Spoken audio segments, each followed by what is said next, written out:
C'est un besoin vital de faire rire les gens pour les faire sortir de leur souffrance et de leur douleur. Pour moi, c'est quelque chose que j'arrive à faire et j'ai besoin de le faire parce que je me sens exister qu'à travers ça.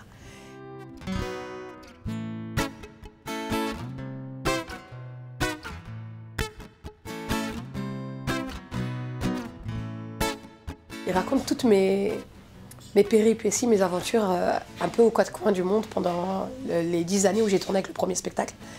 Et puis il y a un sketch phare qui part de la procréation médicalement assistée parce que ça fait 20 ans que j'essaie d'être maman et puis ça marche pas. Voilà. Donc pour moi c'était important de mettre des mots sur nos douleurs et de faire rire des gens sur quelque chose qui normalement les fait pleurer. Vous devez prendre rendez-vous avec le plus grand spécialiste pour essayer de trouver une solution parce que ça venait pas. Ça faisait 16 ans qu'on attendait puis ça marchait pas. Un rendez-vous avec lui, c'est 200 €. Un rendez-vous. Mais à ce prix-là, je l'achète, le gamin, pourquoi je l'achète? Madame, le problème, c'est pas le fond, c'est la forme. Il y a des manières de dire les choses. Vous savez que les femmes qui viennent ici sont déjà en souffrance. Il faudrait faire attention à ne pas en ajouter. Écoutez, quoi qu'il arrive, de toutes les façons, ce que je vous ai dit, c'était la vérité. Vous voulez bien le prendre, vous le prenez bien. Vous voulez pas, j'ai dit, madame, c'est trop tard. Vous êtes déjà dans mon sketch. Malheureusement, il y a de plus en plus de femmes qui souffrent de ça. Et c'est vraiment tabou. Les gens n'osent pas en parler comme si c'était une tare, comme si c'était de leur faute, comme si c'était une maladie qu'il fallait cacher.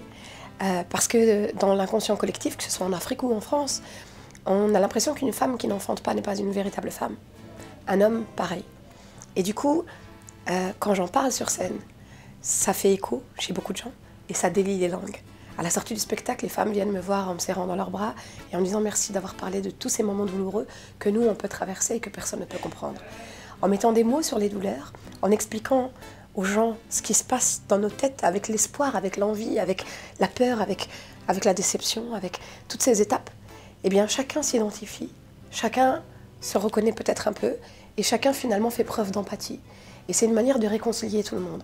Aussi bien celui qui ne comprenait pas, et qui maintenant peut-être va un peu plus comprendre, que celui qui souffrait en silence et qui n'osait pas parler de ça.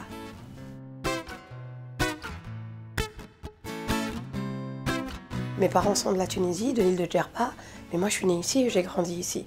Et donc du coup, forcément, qu'on le veuille ou non, on est les deux. Quand je vais en Tunisie, je me sens très française. Et quand je suis en France, je me sens très tunisienne.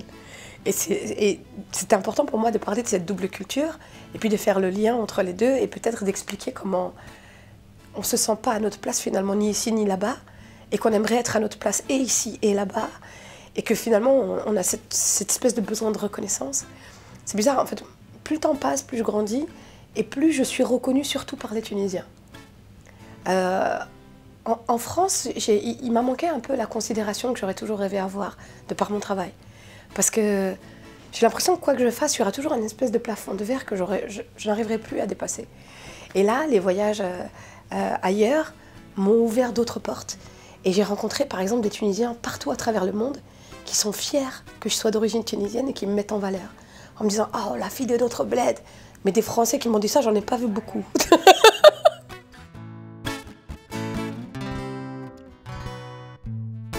La France n'a pas encore accepté tous ses enfants. La couleur, l'origine, la tenue vestimentaire, c'est des choses qui font encore bugger les gens. Et on n'est pas prêt à plus d'ouverture d'esprit, plus de... On en met 1 ou 2 basanés dans les services publics pour dire « vous avez vu quand même, on en a. Faut pas exagérer quand même. » Mais c'est pas...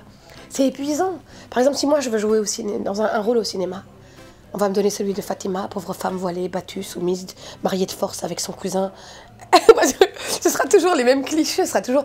Alors que si je vais jouer en Tunisie, par exemple, même si la langue est un petit peu compliquée, parce que moi je suis née ici, j'ai grandi là, mon arabe il est un petit peu cassé. Mais un jour ou l'autre, je pourrais finir par m'adapter et je pourrais jouer n'importe quel rôle. Je peux jouer une avocate, ma tenue posera jamais problème. Je peux jouer une policière, je peux jouer une banquière, je peux jouer n'importe quel rôle. Comme j'ai la même tête que tout le monde, forcément ça passera. Mais ici, c'est un peu plus compliqué. Un exemple. Je suis passée dans une émission qui s'appelle le Burger Quiz, à Abidjan. Les gens ici ont vu ça. En me disant, tout le monde m'a dit « Waouh, c'est génial, t'as fait le Burger Quiz !» J'ai dit oui, à Abidjan. En France, on m'a jamais invité au Burger Quiz. Pourtant, je suis sur les routes depuis 15 ans. J'ai fait preuve de mon travail. On sait ce que je fais. Les gens aiment, les salles sont remplies. Mais malgré tout, on ne me proposera jamais. Donc c'est ça le plafond de verre dont je parle, c'est que je suis fatiguée de devoir supplier pour être à la place où je devrais être. Et j'ai décidé d'aller dans les endroits où on me donne de la considération.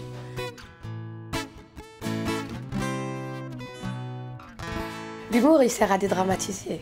On peut dédramatiser les situations les plus difficiles juste avec une phrase, avec un rire, avec une blague. Un exemple bête, quand j'ai perdu ma maman, paix à son âme, la première dame qui est venue pour les condoléances, c'est la femme que ma mère détestait le plus. Et là, j'ai regardé mes sœurs, j'ai dit, les filles, vous pariez que maman, là où elle est, elle doit faire... Même ici, elle ne me laisse pas tranquille. J'ai réussi à faire rire mes sœurs le jour de la mort de notre mère. C'est un besoin vital de faire rire les gens pour les faire sortir de leur souffrance et de leur douleur. Pour moi, c'est quelque chose que j'arrive à faire et j'ai besoin de le faire parce que je me sens exister qu'à travers ça. Et d'où est-ce que c'est venu? J'étais au collège, j'avais 12 ans et il y avait un atelier théâtre le mercredi après-midi. Et je me suis inscrite pour échapper aux tâches ménagères. Et du coup, j'ai dit oui, non mais j'ai cours. Et la première fois, on m'a demandé de faire une improvisation théâtrale.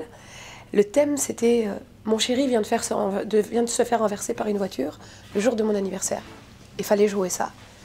Et j'y ai tellement cru que j'ai réussi à pleurer, puis j'ai fait pleurer tous mes camarades. Et là, à ce moment-là, je me suis sentie exister. Pour la première fois de ma vie, tous les regards étaient posés sur moi et il y avait de la considération. Et c'est cette considération-là, c'est ce sentiment d'avoir l'impression d'être quelqu'un d'exceptionnel qui m'a donné envie de foncer là-dedans.